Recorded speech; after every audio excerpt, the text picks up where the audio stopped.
ఈ 20 రోజులు బట్టి ఈ నియోజకవర్గంలో అసలు ప్రజాస్వామ్యం ఉందా లేదా అనే అనుమానం కలిగించేలాగా అధికార పార్టీ నడుస్తుంది.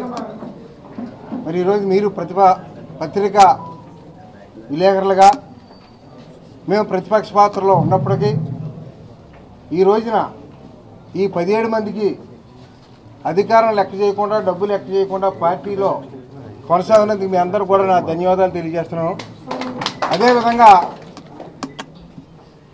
ఏ ప్రజాప్రతినిధి అయినా ప్రజాస్వామ్యాన్ని నిలబెట్టడానికి ప్రయత్నించాలి తప్ప ఇటువంటి ఎవరు అధికారం ఉంటే వాడు దౌర్జన్యాలు చేసుకుంటూ పోయి ప్రజాస్వామ్యం పూర్తి విశ్వాసం కోల్పోయి ప్రజల విశ్వాసం కోల్పోయేలాగా మన పరిపాలన ఉంటే కొన్నాళ్లే దౌర్జన్యం కొనసాగుద్ది. ఎందువల్ల మన సూత్రం రావణాసురుడు, దుర్యోధనుడు వాళ్ళకంటే గొప్పవాళ్ళు ఏం కాదు. ఈవేళ అధికారం ఉంది కాబట్టి మీరు దౌర్జన్యానికి పాల్పడవచ్చు. రేపు మళ్ళీ అధికారంలోకి వచ్చిన తర్వాత మరి ఇటువంటి పునరావృతం అవుతాయని కూడా మీరు భావించాలని మీ ఛానల్ ద్వారా తెలియజేస్తున్నాను. మరి ఇప్పటికే మెజార్టీ ఉండి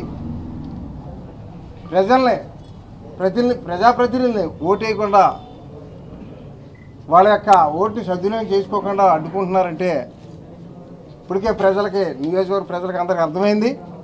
తప్పనిసరిగా దీన్ని మూల్యం చెల్లించుకోవాల్సి ఉంటుందని కూడా మీ ఛానల్ ద్వారా తెలియజేసుకుంటూ నేను సెలవు తీసుకుంటాను.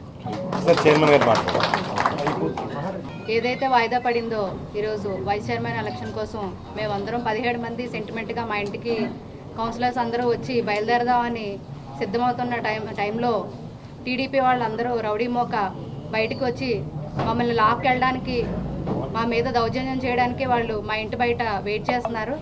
వాళ్ళందరూ కూడా ఇక్కడ లోకల్ పోలీస్ వాళ్ళ సహకారంతోనే వాళ్ళందరూ ఇక్కడ వాళ్ళకి సపోర్ట్గా వీళ్ళు నిల్చున్నారు. మా ఇంటి సీసీటీవీ ఫుటేజీలు కూడా వాళ్ళు రాకుండా ఉండడానికి సీసీటీవీలు కూడా తీసేశారు వాళ్ళు.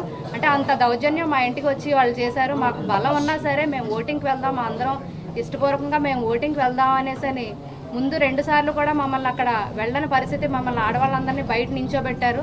అందుకని మేము కోర్టుకు వెళ్ళి ఆర్డర్ తెచ్చుకున్నాము. కోర్టు కూడా సజావుగా పోలీసు వారికి సూచనలు ఇచ్చి వీళ్ళకి ఎలక్షన్ చేయించాలని చెప్పింది. కానీ అవేమీ లెక్క చేయకుండా, కోర్టు ఆర్డర్ కూడా లెక్క చేయకుండా ఇక్కడ 144 సెక్షన్ అమలు అన్నారు. కానీ వాళ్ళైతే విచ్చలవిడిగా ఇక్కడికి వచ్చి మా మీద దౌర్జన్యం కూడా చేయడం జరిగింది. మేమందరం భయపడి ఇంట్లోంచి బయటికి రాని పరిస్థితిని వాళ్ళు క్రియేట్ చేశారు. కానీ పోలీసు వారి సహకారం అయితే వాళ్ళకి లోకల్ పోలీసు వారి సహకారం బాగా ఉంది. కోర్టు ఆర్డర్ కూడా వాళ్ళు లెక్క చేయలేదు. దయించి ఎస్పీ గారు కానీ, జిల్లా కలెక్టర్ గారు కానీ సజావుగా మమ్మల్ని దగ్గరుండి ఓటింగ్ చేస్తామంటేనే మేము వస్తాము, లేకపోతే మాకైతే ఎటువంటి రక్షణ లేదు.